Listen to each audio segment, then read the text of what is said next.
The ceramic plate scraped against the polished wood as she pushed it toward me, her eyes fixed somewhere just past my left shoulder, refusing to make direct contact. The dining room had gone quiet, that suffocating kind of silence where everyone pretends they're suddenly fascinated by their silverware or the pattern on the tablecloth. My mother-in-law's voice cut through the stillness like a blade wrapped in silk. Only real family sits at this table. Real family. The words hung in the air, suspended in time, echoing in the space between us. Real family. I felt my fingers tighten around the edge of my chair, knuckles going white, but I kept my face neutral, composed. Years of practice had taught me that much.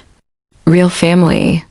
The phrase would replay in my mind for weeks afterward, each repetition peeling back another layer of the illusion I'd been living under. I didn't move immediately. I sat there, frozen in that moment, watching her turn back to the conversation she'd been having with her sister, as if she hadn't just carved out a piece of my dignity and served it alongside the roast. Around the table, eyes darted away. Conversations resumed in forced, overly bright tones. My husband's cousin suddenly found her phone incredibly interesting. His brother cleared his throat and asked for the salt. His father concentrated intently on cutting his meat into precise, identical squares. The camera on someone's phone caught the moment. I saw the red recording light out of the corner of my eye. Someone's Instagram story would immortalize this particular humiliation. I could already imagine the caption, probably something about family drama with a popcorn emoji, because that's what my pain had become to them: entertainment, content, a storyline in the ongoing saga of family gatherings. I stood up slowly, carefully pushing my chair back without making a sound. I picked up my plate, my wine glass, my napkin folded into a neat triangle the way she taught me was proper 3 years ago, and I walked to the kitchen. Not the other room where she gestured, not away from the table in defeat. To the kitchen where I set everything down with deliberate gentleness. And then I kept walking right out the back door to my car and home that my name is Sarah, and for 3.5 years, I had been the glue holding this family together, even though apparently I was never really part of it. Let me take you back to the beginning, before the plate incident, before I understood what I'd actually signed up for when I fell in love with Michael. I need you to understand what I gave, what I sacrificed, what I poured into this family that would eventually try to pour me right back out. It started small, the way these things always do. Little requests, tiny favors that seemed reasonable, even kind. Michael's mother, Patricia, she had this way of framing things that made you feel special for being asked. Sarah, dear, you're so organized. Could you help me plan Michael's birthday? You know how hopeless I am with these things. A lie, of course. She'd been planning elaborate parties for decades, but it made me feel needed, valued, included. So I planned the birthday.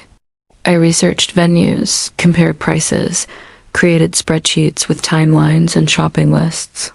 One spent $247 of my own money on decorations because the ones she'd suggested were a bit out of budget this month. I baked a 3-tier cake from scratch because store-bought just doesn't taste the same as homemade, does it? I spent 6 hours setting up, 4 hours managing the party, and 3 hours cleaning up while she received compliments from guests about what a lovely event she'd put together. That was the template. That was the pattern that would repeat, with variations, for the next 3 years. When Michael's father, Robert, got sick with pneumonia that winter, guess who spent every Tuesday and Thursday evening after work driving across town to help? Not Patricia, who claimed she couldn't handle seeing him like that. Not Michael's brother David, who was too busy with work projects. Not his sister Jennifer, who was dealing with her own stress. Me. I was there with soup I'd made the night before. with magazines and books from the library, with clean sheets I'd laundered at my apartment because their washing machine was acting up. I'd sit with Robert, reading to him when he was too tired to hold a book himself, adjusting his pillows, making sure he took his medications on time. He'd thank me every single time, with genuine warmth in his eyes. "You're a good girl, Sarah. Michael's lucky." And I believed that meant something. I believed that love and effort would translate into belonging. The grocery runs started that same winter. "Sarah, since you're coming over anyway, would you mind terribly picking up a few things?" A few things became full shopping trips. My credit card, my time, my gas. I have receipts, boxes of them now, that I started keeping after the first year when I realized I'd spent over $3,000 on a few things for a family that had two incomes and owned their house outright. Then came the home repairs. Small ones, she said. A leaky faucet, a broken cabinet hinge. Could I ask my friend Jake, who did handyman work? Could I maybe help with the cost since she'd paid for so much when Michael was growing up? The logic was always slightly askew, just enough that you couldn't quite argue against it without sounding petty. So Jake came, and I split the bill with Patricia, and Michael thought his mother had handled it all herself. That's an important detail. Michael often didn't know. Patricia had perfected the art of the private request. The aside when he was in another room, the quick text when he was at work. "Don't bother Michael with this. He has so much on his plate." And I, like a fool, protected him from knowing how much I was doing for his family. I thought I was being loving. I didn't realize I was being used. The money added up. I tracked it eventually, sitting at my kitchen table at 2 a.m. with 3 years of bank statements spread around me like evidence at a crime scene. Groceries, $3,200. Home repairs and improvements, $1,800. Medications and medical supplies for Robert, $700. Gas for all those drives across town, roughly $600. Gifts for family events that I purchased but Patricia presented, $1,100. The birthday parties, the anniversary celebration, the graduation gift for Jennifer's daughter, $2,400, but it wasn't just money. Money you can earn back, save again, recover from. What I couldn't quantify so easily was the time. 347 hours. I calculated it obsessively that night, going through my calendar, my old planners, reconstructing months of my life spent in service to people who would eventually tell me I wasn't really family. 347 hours of my life, of my finite existence on this earth, given freely to people who saw me as a resource to be extracted, not a person to be valued.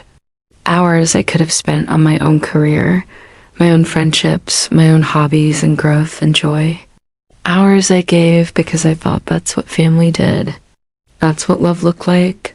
I organized Patricia's 60th birthday party, a surprise event that took 6 weeks of coordination, secret phone calls, vendor negotiations. I drove Robert to his doctor's appointments when Patricia was too emotional to handle it. I helped David move apartments twice, providing not just labor but also the rental truck on my credit card. I spent a week of my vacation time helping Jennifer prepare for her daughter's wedding, addressing invitations by hand because it's more personal that way. And through it all, there were signs. Small comments, little dismissals that I explained away because I didn't want to see the truth. Patricia introducing me to her friends as Michael's girlfriend 2 years into our marriage. Her habit of discussing family decisions without including me, then presenting them as done deals. The way she'd rearrange furniture or decorations I'd carefully set up, never saying I'd done it wrong, but making it clear my choices were quite right. But the hook, the moment that would change everything, came on a Thursday evening in late September. It was Patricia's sister Diane's birthday, a family dinner at Patricia's house.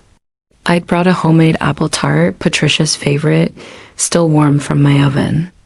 I'd come straight from work, still in my professional clothes, carrying the dessert carefully so it wouldn't slide in its container. The table was set beautifully. Patricia's good china, the silverware she inherited from her mother. Candles flickered in crystal holders. Everyone was already seated. Michael, his parents, David and his wife Christina, Jennifer and her husband Mark, Diane and her husband Tom, and Jennifer's daughter Emma with her new husband. 13 people around a table set for 12. I stood in the doorway, holding my tart, waiting for someone to acknowledge the obvious problem. Michael glanced up at me, then at his mother, a question in his eyes. Patricia took a long sip of her wine, set it down with exaggerated care, and that's when she did it. She pushed her plate slightly toward the empty space beside her and spoke those words that would echo in my mind for months afterward. Only real family sits at this table, real family. As if 3.5 years of love and labor meant nothing. As if the marriage certificate filed at the courthouse made me less legitimate than blood relatives. As if I was some temporary interloper who might be dismissed at any moment. Real family. I heard it echo internally as I stood there, as I set down the tart, as I walked out. Real family, real family, real family. The drive home passed in a blur. I don't remember making turns or stopping at lights. Muscle memory carried me to my apartment, the place Michael and I had bought together, the home I decorated with such care. I walked in, set my keys in the bowl by the door, and went directly to the bathroom. I turned on the tap, let the water run until it was cold, and washed my face, scrubbing away the carefully applied makeup. The mask I'd worn to be acceptable to them. I looked at myself in the mirror, water dripping from my chin, and I didn't recognize the woman looking back. When had I become so small? When had I learned to fold myself up into whatever shape they needed? When had I stopped being Sarah, the confident marketing manager who negotiated million-dollar campaigns, and become Sarah, the grateful outsider, constantly trying to earn a seat at a table that was never meant for her? I made coffee, the ritual of it soothing. Grind the beans, measure the water, wait for the bloom. While it brewed, I opened my laptop and started pulling files. Bank statements, credit card bills, receipts I'd saved in a folder labeled family without quite knowing why. Text messages and emails going back 3 years. A documentation of generosity met with exploitation. I created a spreadsheet because that's what I do when I need to understand something. Column A, date. Column B, expense or time. Column C, amount. Column D, category. Column E, notes. I worked backward through time, reconstructing the financial and temporal map of my relationship with Michael's family. The numbers that emerged were staggering. $11,843 in direct expenses. 347 hours of documented time, likely more that I'd forgotten or hadn't tracked. And for what? To be told I wasn't real family. To be dismissed in front of an audience. To be reduced to a visitor in a life I'd invested everything in building, but it was the notes column that hurt the most.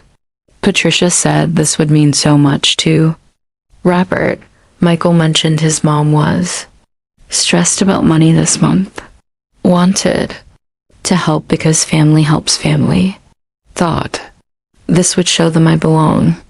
The desperate hope in those phrases. The belief that if I just gave enough, did enough, sacrificed enough, I would finally be accepted as one of them. I looked at that spreadsheet until the numbers blurred. Then I did something I'd never done before. I calculated what my time was worth. As a marketing manager with 7 years of experience, my hourly rate was approximately $75. 347 hours at $75 per hour was $26,025. Add that to the $11,843 in direct expenses, and I'd invested $37,868 in a family that didn't consider me real. $30,000-$7,000. The down payment on a house, a year of retirement savings, 6 months of living expenses, a master's degree program, the cost of my belonging, and it still hadn't been enough. I sat with that number until my coffee went cold. Then I made a decision. The next morning, I called in sick to work. Not sick exactly, but I needed a mental health day, and my boss had always been understanding about that. I spent the morning organizing my evidence, creating folders, backing everything up to cloud storage. Then I started making changes. First, I went through my banking apps and changed every password. Michael had access to my accounts, but now he didn't. I wasn't hiding money from my husband, but I was making sure no one could pressure me into just a small transfer to help your mother with the electric bill. Second, I canceled the credit card Patricia had access to for emergencies. The card I'd given her when Robert was sick, meant for medication and medical supplies, but which had been used for everything from groceries to home decor. I've been paying the balance every month without question. Not anymore. Third, I removed Patricia, David, and Jennifer from the family plan of streaming services I paid for. Netflix, Hulu, Disney+, Spotify. $47 a month in services they used without contributing to. Small money maybe, but it was the principle. If I wasn't real family, they didn't get family plan privileges. Fourth, and this was the hardest, I drafted a text message that I sent to the family group chat. Going forward, I won't be available for rides, shopping trips, errands, or event planning. I need to focus on my own work and health. Thank you for understanding. Polite, professional, firm. No explanation, no justification, no apology. Just a boundary, clearly stated. The response was immediate and explosive. Patricia called first, within minutes of my text. I let it go to voicemail. She called again, voicemail. A text appeared. Sarah, what's going on? Did I do something to upset you? As if she didn't know. As if the plate incident had never happened. Gaslighting disguised as concerned. Jennifer called next. I answered this one, curious to hear what she'd say. Sarah, Mom's really hurt by your text. She doesn't understand what she did wrong. Notice the framing. Mom's hurt. Mom doesn't understand. No acknowledgement of what Patricia had done to me. Just a guilt trip wrapped in sibling diplomacy. Jennifer, I'm sure Patricia knows exactly what she did. And if she doesn't, that's actually worse. Either way, my boundaries are clear. I'm not available for the things I mentioned. But Sarah, we're family. Family helps each other. There it was. Family. That word they wielded like a weapon when they needed something, but discarded like trash when they wanted to exclude me. Real family, you mean? I let the question sit there, acid and sharp, like the real family that sits at Patricia's table. Silence on the other end. Long, stretching silence. Sarah, Mom didn't mean. Yes, she did. And we both know it. Enjoy your dinner tonight, Jennifer. I hung up and turned my phone to silent. I had work to do. I called my friend Maria, a financial advisor I'd met through a networking event. I explained the situation, the history of financial entanglement, my concerns about future manipulation. She asked smart questions, took notes, and then gave me advice that would prove invaluable. Sarah, what you're describing is financial abuse within a family system. It's more common than people think. Here's what you need to do. Document everything, which you've already started. Second, create clear financial boundaries and stick to them. Third, watch for escalation tactics. They'll try to find your weak points. Usually, it's through your partner. They'll make it about his loyalty, his love for his mother, his role as a son. How do I protect against that? Couples therapy if he's willing. A neutral third party who can help him see the dynamics clearly. And honestly, Sarah, you need to be prepared for the possibility that he won't see it, that he's too enmeshed in this system to recognize it as unhealthy. Her words chilled me. Michael was the love of my life, but was our love strong enough to survive me setting boundaries with his mother? I didn't know, and the not knowing terrified me. That afternoon, Michael came home early from work. His face was tight, stressed, the way it got when he was caught between competing loyalties. I knew before he spoke what this conversation would be about. Sarah, my mom called me crying. She says you're shutting the whole family out. I was sitting at the kitchen table, my laptop open to the spreadsheet I created. I turned it toward him. Come look at this. He approached cautiously, like I was a bomb that might detonate. His eyes scanned the columns, the numbers, the categories. I watched his face as understanding dawned, as the magnitude of what I'd been quietly doing for 3 years became visible. This is... Sarah, is this real? Almost $12,000. 11,843. Plus about 37,000 worth of my time if you calculate my hourly rate. $37,000, Michael. I've invested in your family, and your mother told me I'm not real family. He sat down heavily in the chair across from me. She told me she was just trying to make sure everyone had a seat, that there wasn't enough room. There were 12 place settings for 13 people. She knew I was coming.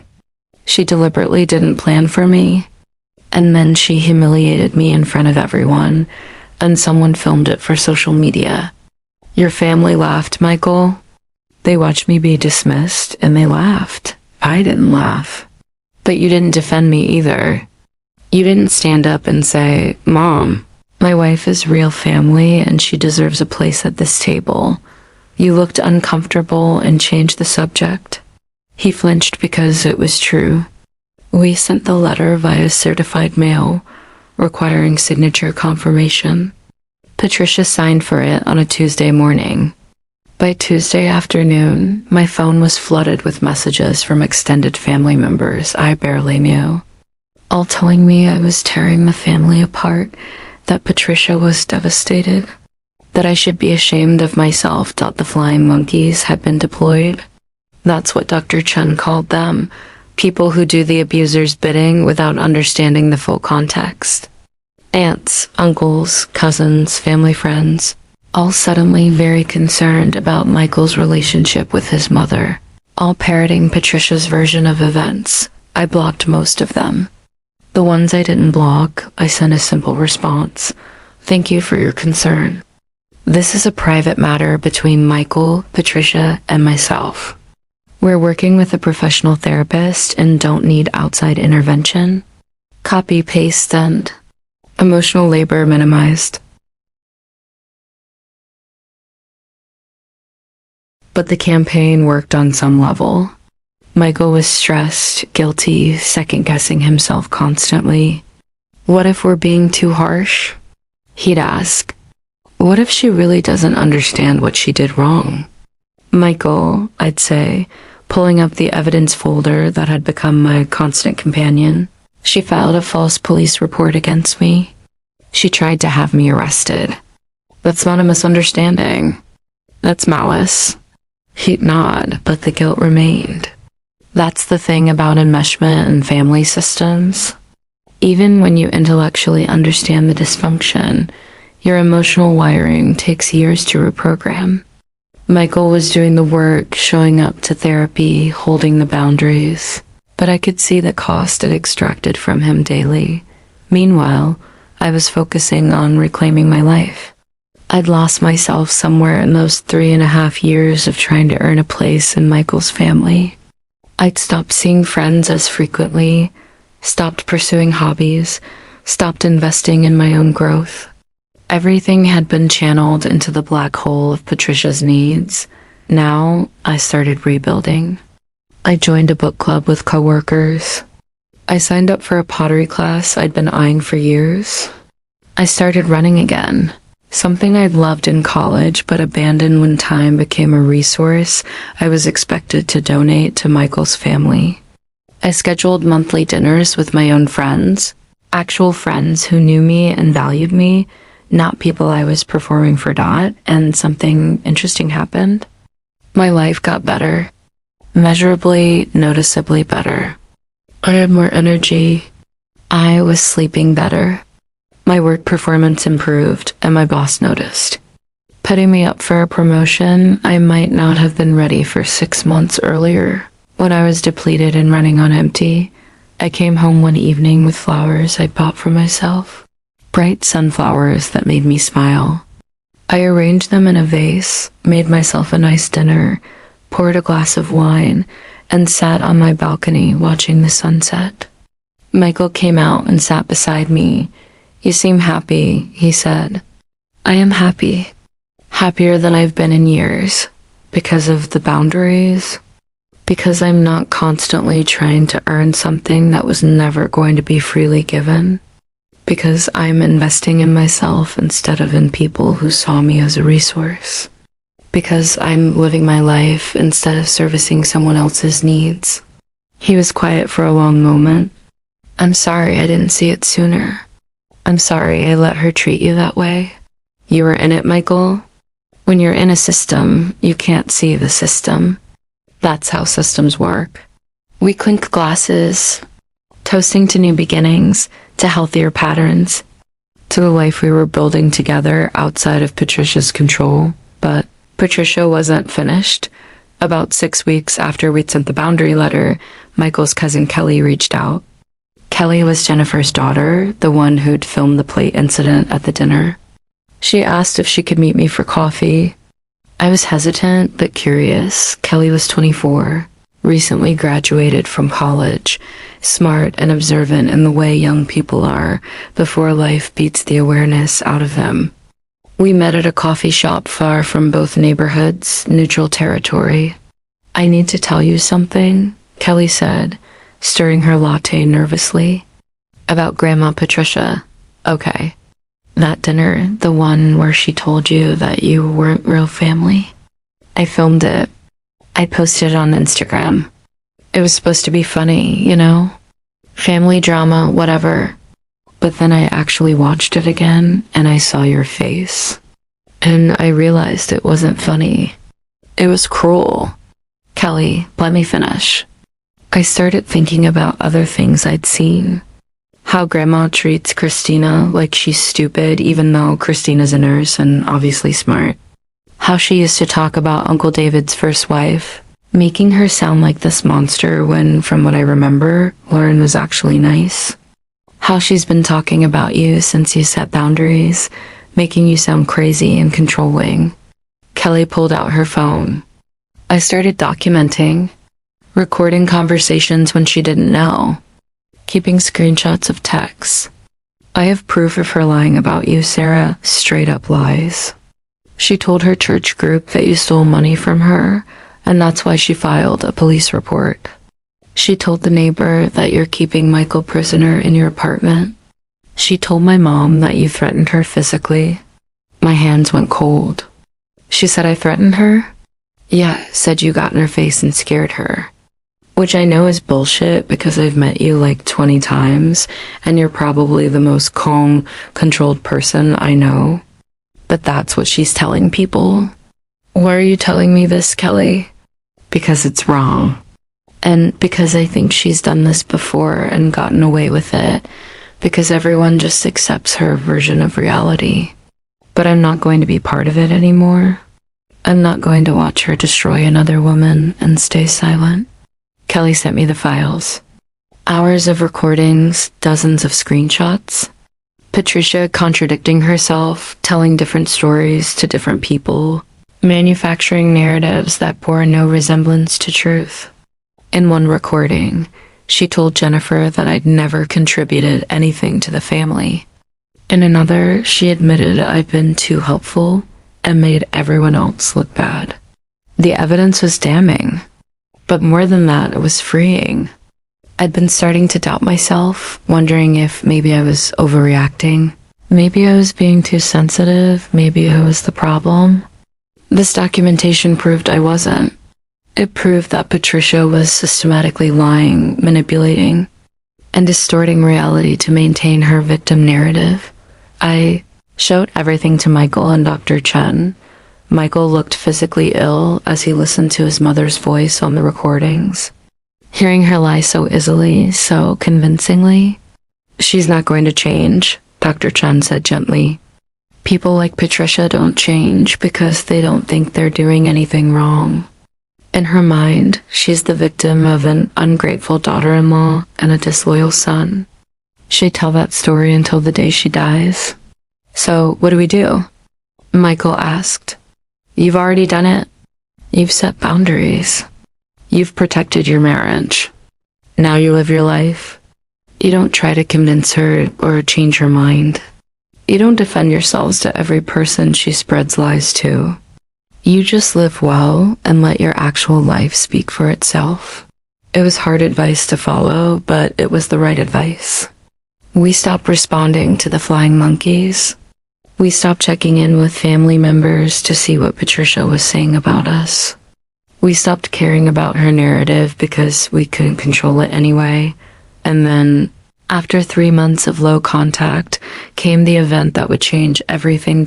It was Thanksgiving. Traditionally, the whole family gathered at Patricia and Robert's house for an elaborate meal. Patricia spent weeks preparing, cooking, decorating, creating the perfect family holiday experience. It was her stage, her moment to shine as the matriarch, holding everyone together.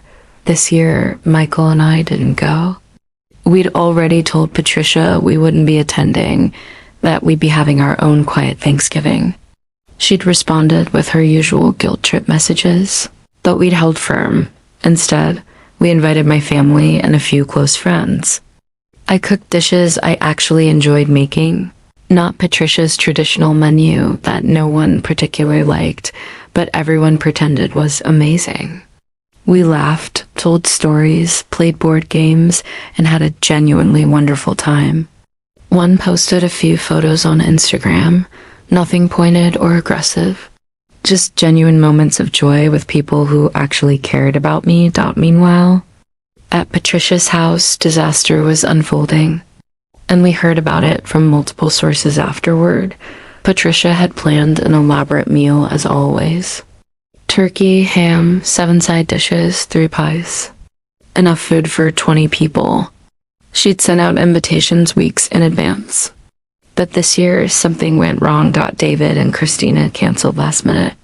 Christina's father had a heart attack and they drove to be with her family. Legitimate emergency, nothing to be done. Jennifer and Mark came, but Jennifer had thrown her back out the day before and couldn't help with any of the preparation or serving. She sat on the couch with a heating pad, basically useless. Kelly didn't come. She sent a polite text saying she was spending Thanksgiving with her boyfriend's family. But Patricia knew it was really about Kelly not wanting to participate in the dysfunction anymore. Robert tried to help, but he was in his 70s and recently recovered from illness. He couldn't lift heavy dishes or stand for long periods, which left Patricia alone in her kitchen, trying to execute a meal for 20 that only 6 people were going to eat with no help. All those years of having me there to do the invisible labor, setting tables, managing timing, washing dishes, running interference when tensions rose suddenly, became visible by its absence. According to Jennifer, who called Michael later, somewhat apologetically, it was a disaster. The turkey was overcooked and dry. The mashed potatoes were lumpy. The green bean casserole burned. The pie's crust was soggy. Nothing tasted right. Nothing looked right. And Patricia was increasingly frantic and hostile. She snapped at Robert for not helping more. She cried about ungrateful children who abandoned her. She brought up every grievance from the past year, including multiple pointed comments about certain people who had turned her son against her. The meal was tense and miserable.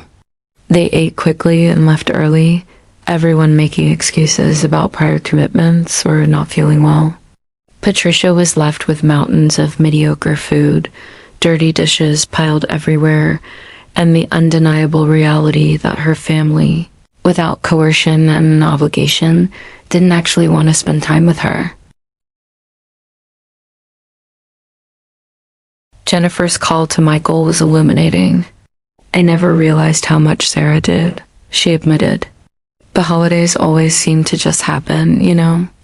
Everything was always ready and perfect. I didn't think about who was actually making that happen. Sarah was making it happen, Michael said flatly. For years. And Mom treated her like garbage. I know. I'm starting to see that. And honestly, Michael, today was awful. Mom was awful. She's always been kind of controlling, but I thought it was just how she was, you know? Like managing things. But today, without anyone to control or manage, she just fell apart. It was a crack in the facade. Not much, but something. 2 days after Thanksgiving, Patricia called Michael. Not a guilt trip call, not a rage call. A request. I'm having a Christmas party, she said. The neighborhood one I do every year. I need help organizing it. I was wondering if Sarah might be willing to help just with this one thing.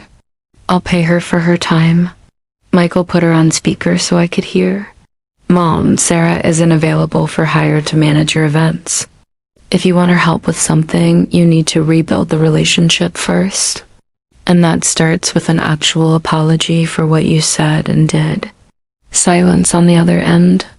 Long, stretching silence. I don't think I did anything that warrants an apology, Patricia said finally. I made a seating arrangement decision. That's all. You told Sarah she wasn't real family. In front of everyone. And then you filed a false police report against her. And you've spent months lying about her to everyone who will listen. Those things weren't an apology, Mom. I was protecting myself. From what? From someone setting boundaries? That's not an attack, Mom. Sarah never did anything to you except stop letting you exploit her. Another silence. Then I see I've lost you completely. No, Mom. You lost me when you chose control over relationship. When you decided that having power was more important than treating people with basic respect. The door is open if you want to do the work to change, but it requires actual change, not just waiting for us to forget and go back to how things were. Patricia hung up, and for a while, we didn't hear from her at all. The holidays passed. Michael and I spent Christmas with my family in Colorado, skiing and drinking hot chocolate and sleeping in late without anyone making demands on our time. It was blissful, but in the new year, things shifted again. Robert called Michael. Not with a guilt trip, not as Patricia's messenger, but with his own perspective. Son, I need to tell you something I should have said years ago. Your mother has a problem. She's always needed to be the center of everything, to control everyone, and I enabled it by staying out of conflict. I thought I was keeping the peace, but I was really just letting her hurt people without consequences. Dad, let me finish. I've been doing some thinking. Your mother drove away David's first wife. I watched her do it and didn't intervene. She tried to do the same thing to Sarah, and this time you stood up for your wife. Good. That's what a husband should do. I should have done that for my sons. I should have protected you kids from her worst impulses. Michael was crying. I could see tears streaming down his face as he listened to his father finally seeing clearly. I can't leave your mother, Robert continued. We've been married 43 years and I'm too old to start over. But I can tell you that you were right to set boundaries. You were right to protect Sarah, and I'm proud of you for being strong enough to do what I never could. It was a gift, that conversation. Validation from the one person whose opinion Michael still valued deeply. February brought new developments. David called, asking if he and Michael could meet for lunch, just the two of them. Michael went, cautiously optimistic. David told him that Christina had been talking to Kelly, and Kelly had shared some of the recordings. Christina had heard Patricia talking about her, saying dismissive, contemptuous things about Christina's intelligence and worth. Christina was hurt and angry, finally seeing the dynamic she'd been living in. "I'm thinking about therapy," David said. "Christina wants me to go, says I need to work through some stuff about Mom. And honestly, after what happened with Lauren and now seeing the same pattern with Sarah, I'm starting to think she's right." "It helps," Michael said. "Therapy. Having someone help you see the system clearly. Understanding that it's not normal, what we grew up with." The brothers talked for 3 hours, comparing experiences, validating each other's perceptions, beginning to build a different kind of relationship outside of their mother's orbit. March brought the turning point. Patricia decided to throw a big party for Robert's 75th birthday.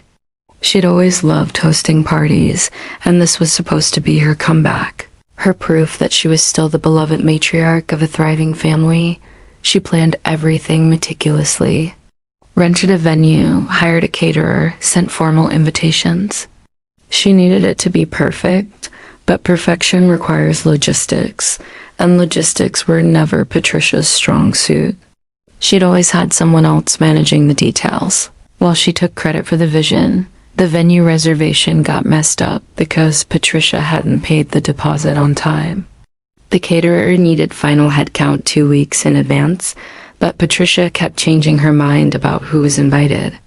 The cake she'd ordered was wrong because she'd given contradictory instructions. She called Jennifer for help. Jennifer, still recovering from back issues and newly aware of her mother's patterns, said no.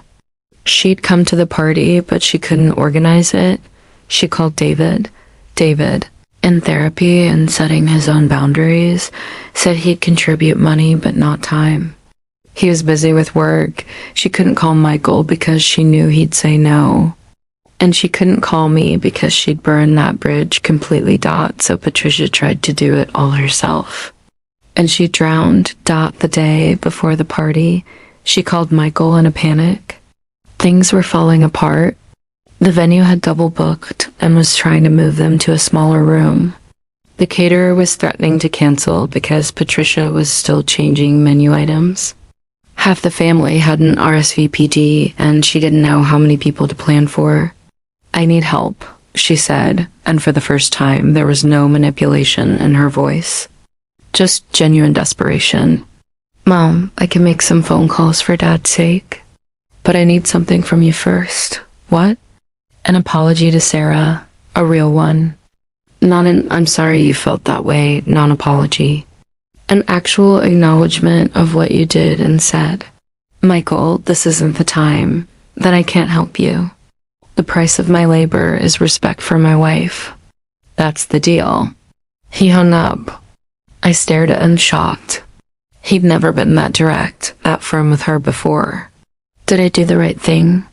he asked. "Yes, you absolutely did." An hour later, Patricia called back. "May I speak to Sarah, please?" Michael handed me the phone. My hands were shaking. "Sarah, I need to say something. I was wrong about what I said at dinner. It was cruel and unfair. You are family. You've been more helpful to this family than anyone, and I took advantage of that. I'm sorry. It wasn't perfect." It was clearly difficult for her, the words coming out stiff and rehearsed. But it was something. An acknowledgement. A crack in her armor. "Thank you for saying that," I said carefully. "I appreciate it. Would you be willing to help with Robert's party? I'll pay you. Whatever your rate is." I looked at Michael. He shrugged, leaving it up to me. "I'll help," I said. "Not for money. For Robert, because he deserves a nice birthday. But Patricia, this doesn't mean everything is fixed between us. This is me doing a kind thing, not me signing up to go back to how things were. I understand. I spent the next day making phone calls, sending emails, solving problems. I talked the venue into honoring the original reservation. I confirmed details with the caterer. I created a final guest list and seating chart. I coordinated with family members to ensure everyone knew the time and dress code. It was exhausting, and it reminded me exactly why I needed to stop doing this kind of labor. But I did it for Robert, and for the quiet satisfaction of demonstrating competence. The party itself was lovely. Robert was genuinely happy, surrounded by family and friends. Patricia held court, accepting compliments on the beautiful event, and to her credit, she publicly thanked me twice. Once in passing, and once in a toast, where she acknowledged that Sarah saved this event and I'm grateful.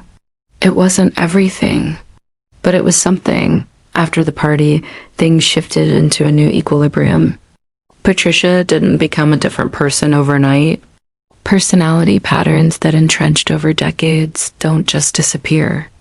But she was more careful, more aware that her actions had consequences.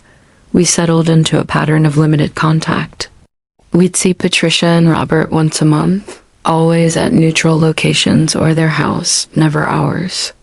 Visits were time-limited, 2 hours maximum. No financial discussions, no requests for favors. Polite, cordial, but boundaried. Michael continued therapy, working through the complicated feelings of love and disappointment he had toward his mother. I continued rebuilding my own life, investing in friendships and hobbies and career development. David started therapy too, and he and Christina joined us occasionally for double dates. We were building a relationship with them that existed outside of Patricia's influence. Kelly became a genuine friend, someone I genuinely enjoyed spending time with. Jennifer remained distant, still too enmeshed with Patricia to see clearly, but at least she stopped being actively hostile. Small progress. And slowly, gradually, the story people told about me began to change. The ones who believed Patricia's narrative started hearing other perspectives. Margaret from the church shared Lauren's story with mutual friends. Kelly corrected misinformation when she heard it. Michael and David both spoke up when Patricia tried to rewrite history. The truth has a weight to it, a gravity that pulls people toward it eventually. Not everyone, not immediately, but over time, the real story emerged. Sarah wasn't the villain who'd torn apart a family. She was the scapegoat who'd finally refused to carry everyone else's dysfunction.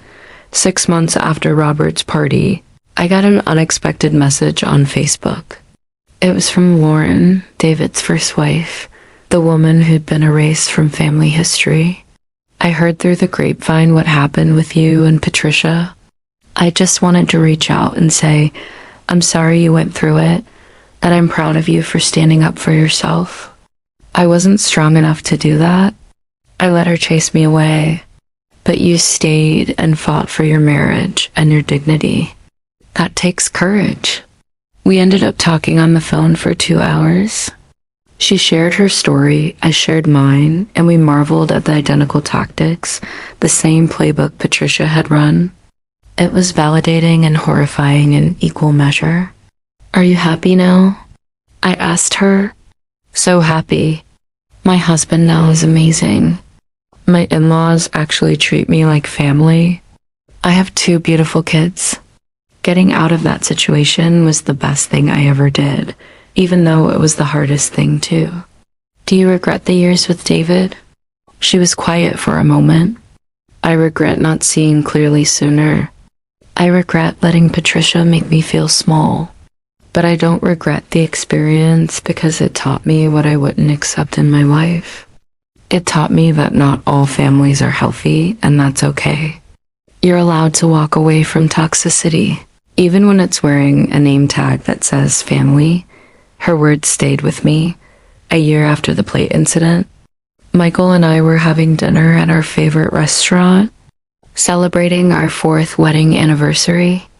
We were laughing about something ridiculous, enjoying good wine and better food, genuinely happy in a way we hadn't been during those years when I was trying to earn a place in his family. "I've been thinking," Michael said, "about what real family means. Yeah, real family isn't about blood. It's not about obligation or guilt or tradition.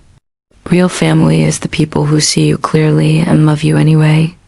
The people who celebrate your boundaries instead of punishing you for them. The people who add to your life instead of extracting from it."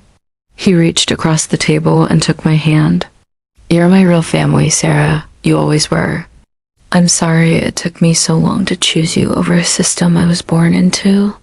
"We chose each other," I said. "That's what matters." Later that night, I thought about everything that had happened. The plate being pushed across the table, the words real family echoing in that dining room, the months of struggle and boundary setting and standing firm against a tide of guilt and manipulation. I thought about the money I'd spent, the time I'd invested, the version of myself I contorted into to try to fit into a space that was never meant for me. I thought about Lauren, driven away by the same tactics. I thought about Christina, still swimming in the dysfunction because it felt normal to her. I thought about Kelly, young and brave enough to see clearly and choose differently, and I thought about the life I was living now. Lighter, freer, more authentic. Surrounded by people who actually valued me, not for what I could provide, but for who I was. Working a job I was good at, pursuing hobbies I enjoyed, married to a man who was doing the hard work of unlearning toxic patterns. The karma in this story wasn't instant, wasn't dramatic. There was no single moment where Patricia was publicly humiliated or forced to face consequences. The karma was quieter, more persistent.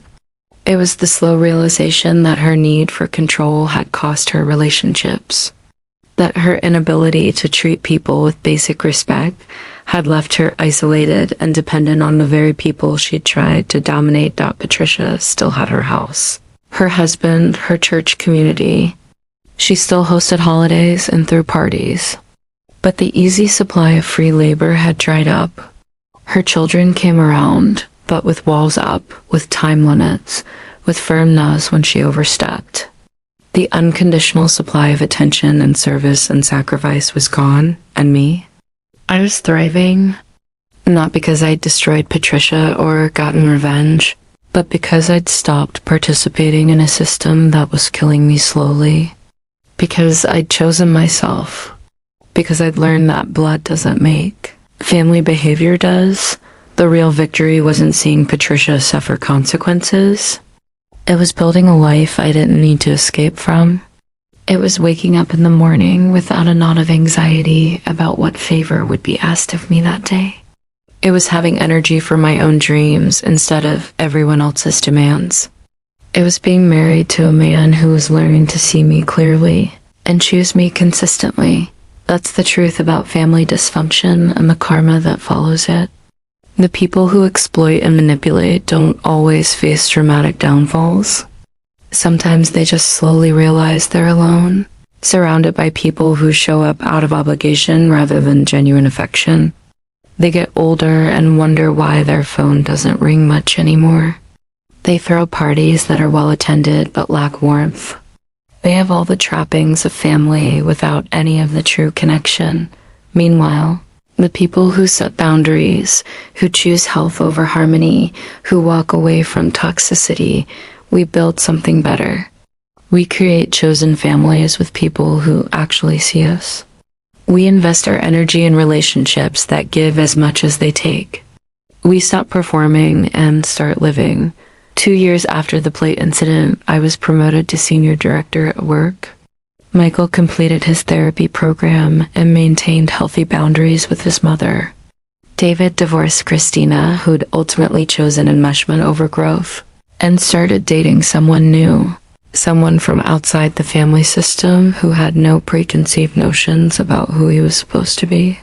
Kelly graduated and moved across the country, keeping in touch with us but creating physical distance from Patricia's influence. And Patricia?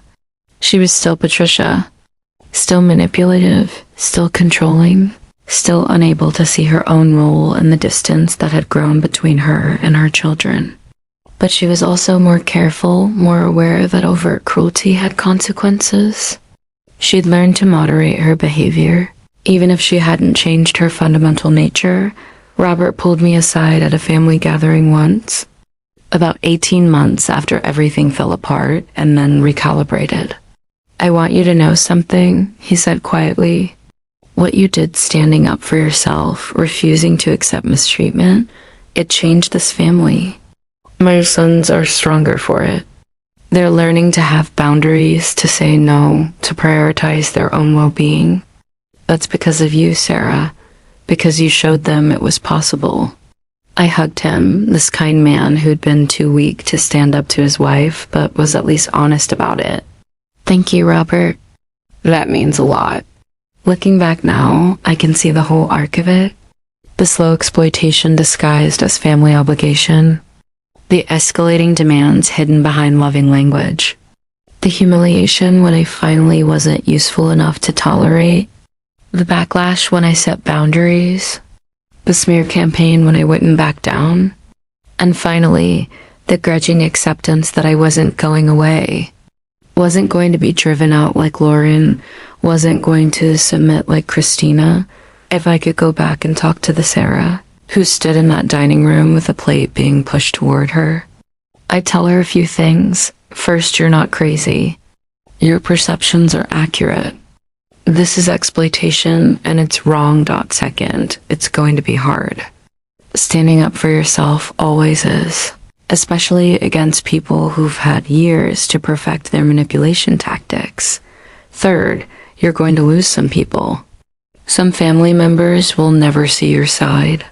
Some friendships will reveal themselves as transactional. That's painful, but it's also information. Fourth, you're going to gain more than you lose.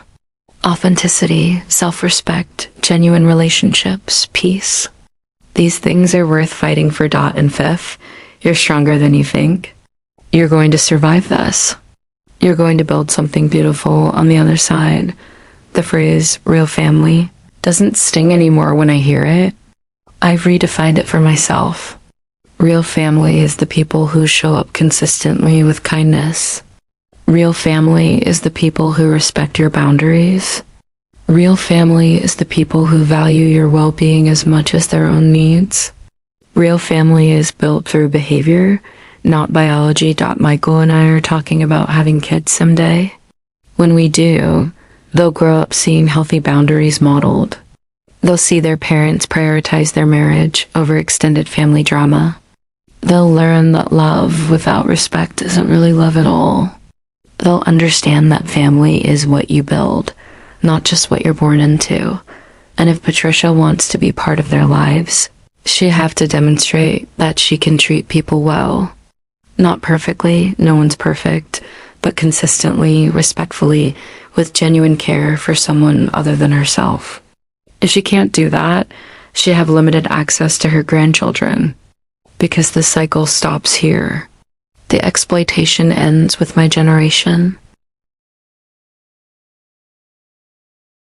That's the real karma in this story. Not punishment or revenge, but the simple reality that actions have consequences, that relationships require mutual respect to thrive, and that the people who treat others poorly eventually find themselves isolated by their own behavior. Patricia didn't destroy me. She revealed herself, and in doing so, she gave me permission to stop trying to earn something that should have been freely given.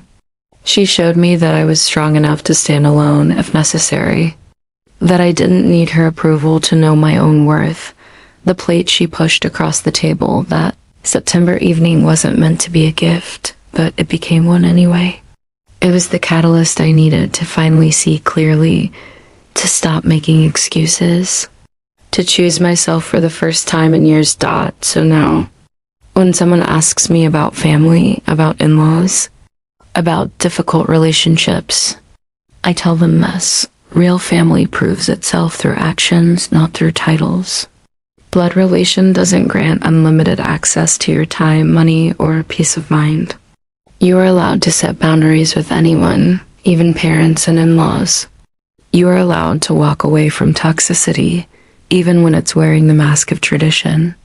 You are allowed to build a life that doesn't require you to constantly sacrifice yourself for people who don't value you. And when someone tells you that you're not real family, believe them, not because it's true, but because they've just shown you exactly who they are and what they think of you. And that information, painful as it is valuable. It's the truth. You need to stop wasting your life on people who will never appreciate it.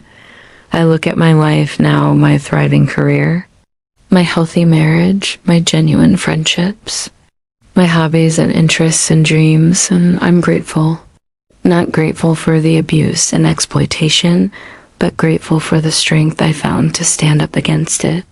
Grateful for the clarity that came from being pushed to my breaking point. Grateful for the life I built on the other side of real family. The dining room where it all happened has new memories now. Michael and I host our own dinners there sometimes, with friends who laugh easily and stay late and help with dishes without being asked. People who show up because they want to, not because they feel obligated. People who add to the evening instead of extracting from it. That's what real family looks like.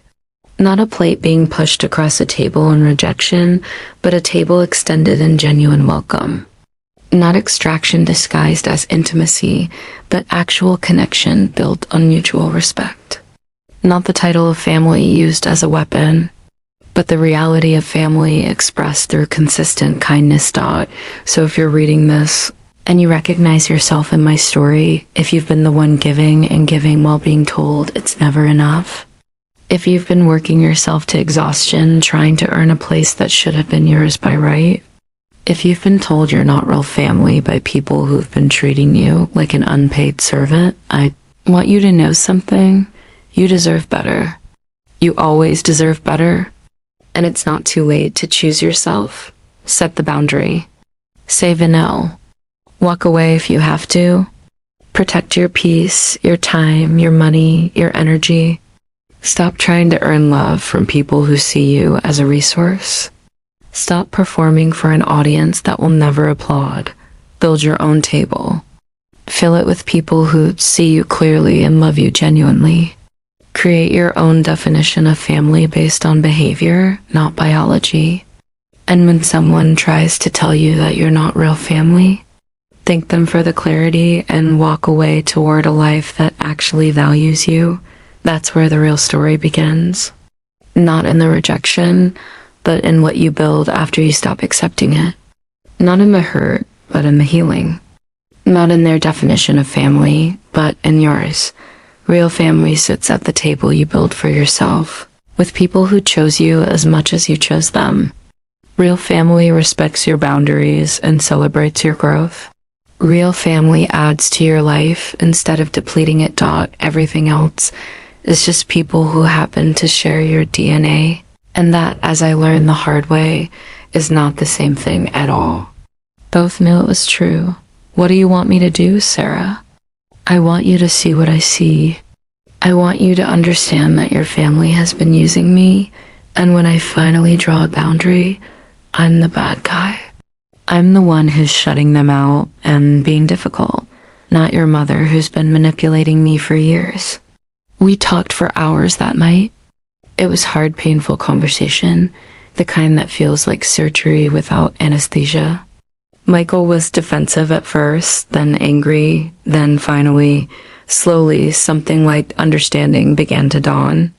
He asked to see the receipts, the messages, the full documentation. I showed him everything. I didn't know it was this much, he said finally, his voice small. I didn't know you were doing all of this. Because your mother asked me not to tell you. She'd say things like, don't burden Michael with this. He has enough stress at work. She isolated me, made me complicit in hiding my own exploitation. God, Sarah, that's really messed up. It was a start. Not enough, not nearly enough, but a start. Over the next few days, the pressure intensified. Patricia called Michael constantly. She showed up at our apartment unannounced, tearful and confused, playing the victim so convincingly I almost believed her myself. She brought David and Jennifer with her for one visit, a united front of concerned family members worried about poor Sarah's mental state. "We just don't understand what we did to deserve this coldness," Patricia said, dabbing at her eyes with a tissue. "We've always treated you like family, Sarah." The audacity was breathtaking. I almost laughed. "Patricia, 3 days ago you told me I wasn't real family. You pushed a plate at me and told me to leave the table. Those were your exact words. Do you remember saying that?" She blinked, recalibrating. "I think you misunderstood. There's video, Mom," Michael said quietly. Emma posted it on her Instagram story. We saw it. The room went cold. Patricia's expression shifted, the tears drying up instantly, replaced by something harder, more calculating. This was the real Patricia, the one who lived under the martyred mother act. "I see," she said slowly. "So you're taking her side against your own mother?" "I'm taking the side of what actually happened. Sarah has been incredibly generous with our family, and you've taken advantage of that. And then you humiliated her publicly. That's not okay, Mom." David jumped in, always the peacemaker. "Let's all just calm down. Mom, maybe you could apologize. Sarah, maybe you could give Mom another chance. Family works through these things." "Family," I said, tasting the word like poison, "doesn't exploit and then discard. Family doesn't demand sacrifice and then claim you were never really part of it. I'm done pretending this is normal." Jennifer stood up, her face flushed with anger. "You're being incredibly selfish, Sarah. Mom has done so much for you. Name one thing," I interrupted. "Name one specific thing Patricia has done for me." "Not for Michael, not for the family unit, but for me personally." Silence. They looked at each other, searching for examples that didn't exist. "That's what I thought. You can leave now. All of you." They did, eventually, after more protests and guilt trips and attempts to make me the villain in this story. But they left, and Michael didn't go with them. He stayed with me, and that meant something, even if I wasn't sure yet if it was enough. That night, Patricia sent a text to Michael. "I need you to consign a loan for some house repairs. Just your signature, won't cost you anything. Can you come by tomorrow?" Michael showed me the message. We looked at each other. "That's the trap," I said. "She's trying to get you financially entangled so she has leverage. If you're on the hook for her debt, she can guilt you into doing whatever she wants. Should I just ignore it?" "You should say no. Clearly, firmly, without justification." He typed out a response. "I can't do that, Mom, sorry."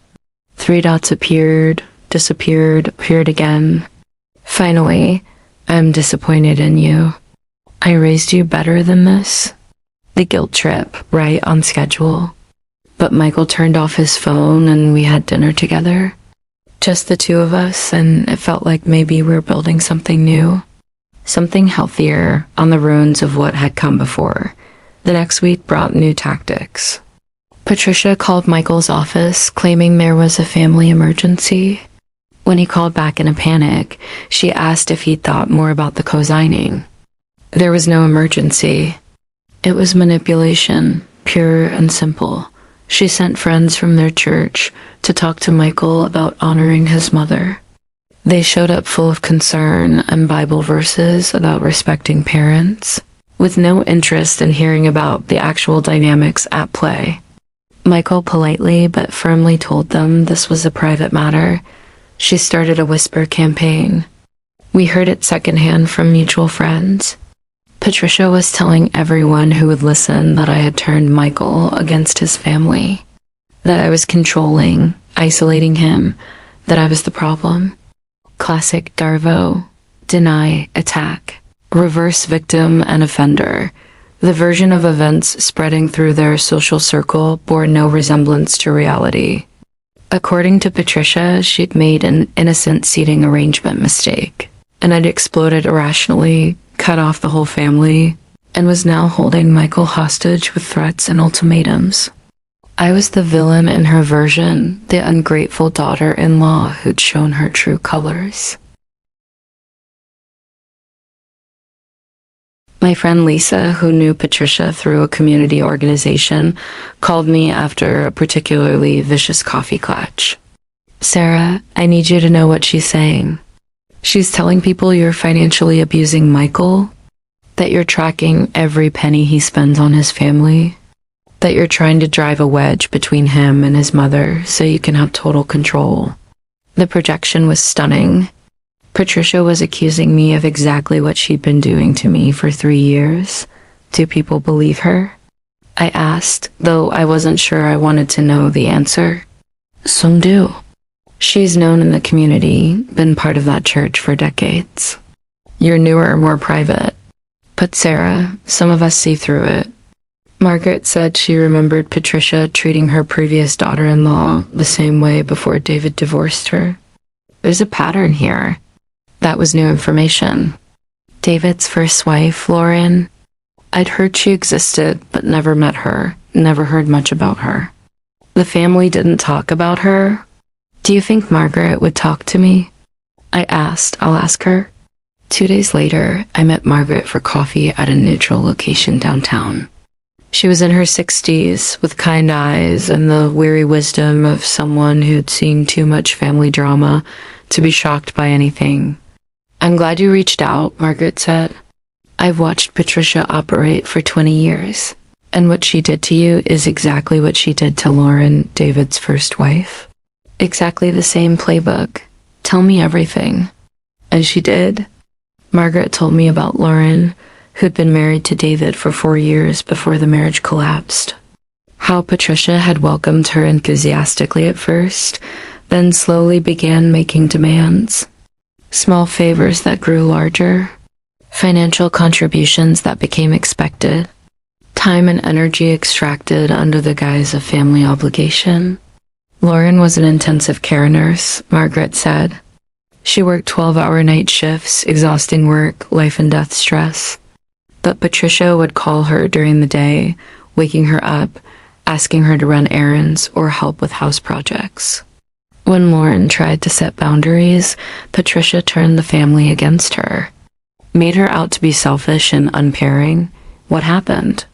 David chose his mother. He told Lauren she was being unreasonable, that family comes first, that she needed to be more flexible. Lauren held on for another year, becoming a shell of herself before she finally filed for divorce. She moved 3 states away to escape Patricia's influence.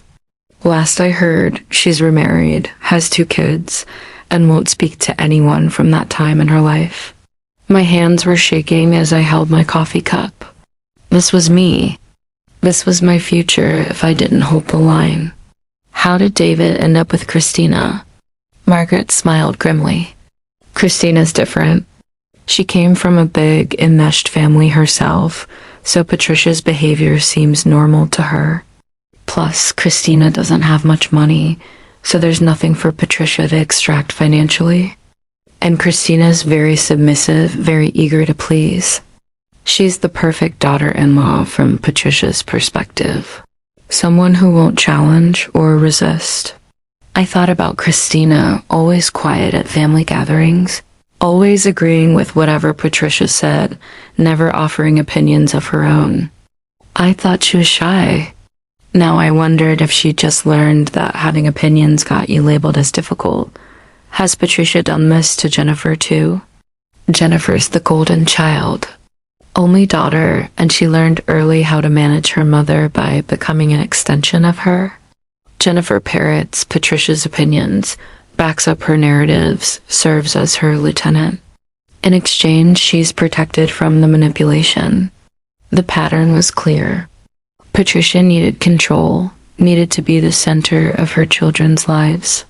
She eliminated threats through a combination of exploitation and exclusion. When someone resisted, like Lauren, they were cast out and demonized. When someone submitted, like Christina, they were kept but diminished.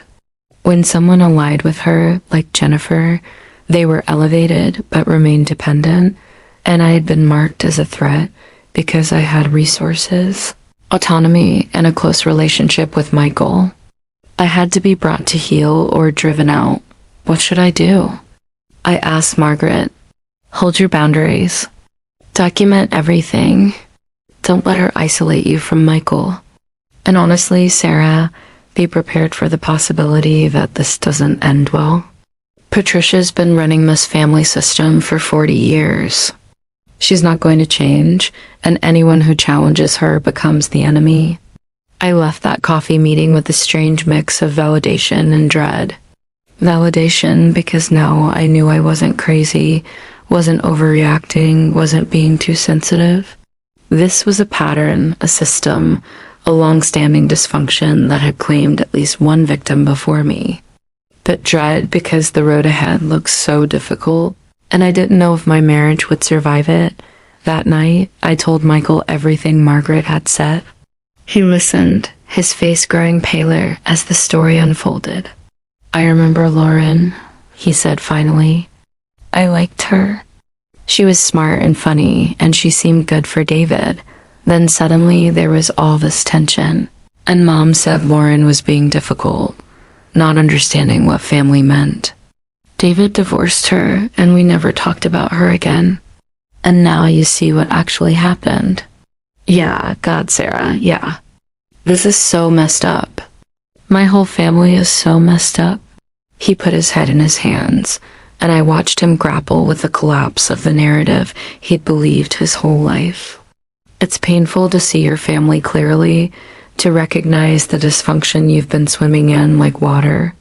I felt for him even as I held firm to my boundaries. What do you want to do? I asked gently. I want to go to therapy. With you and maybe individually too. I need to understand how I got so blind to this. And I want to figure out how to have a relationship with my family that doesn't require you to sacrifice yourself. It was the right answer, the only answer that gave us a chance. We found a therapist who specialized in family systems, Dr. Rachel Chun. She was direct, insightful, and didn't let either of us hide from difficult truths taught in our sessions. Patterns emerged clearly. Michael had been trained from childhood to prioritize his mother's emotional needs over his own. Patricia had perfected the art of the guilt trip, the martyrdom act, the strategic tears that made her children desperate to fix whatever was wrong. Michael's father had checked out emotionally decades ago, leaving Patricia as the unchallenged authority on family matters. Your mother uses anxiety and guilt as control mechanisms, Dr. Chun explained. When you don't do what she wants, she becomes distressed, and you've learned that your job is to alleviate that distress. But Michael, your mother's emotions are not your responsibility. She's an adult. She can manage her own feelings. It was revolutionary to him, this idea that he wasn't responsible for his mother's happiness. We worked on it week after week, building new mental frameworks, new ways of understanding relationship dynamics. Meanwhile, Patricia was escalating. She'd somehow gotten access to Michael's work calendar and started showing up during his lunch breaks, tearful and needing to talk. His boss noticed and was concerned.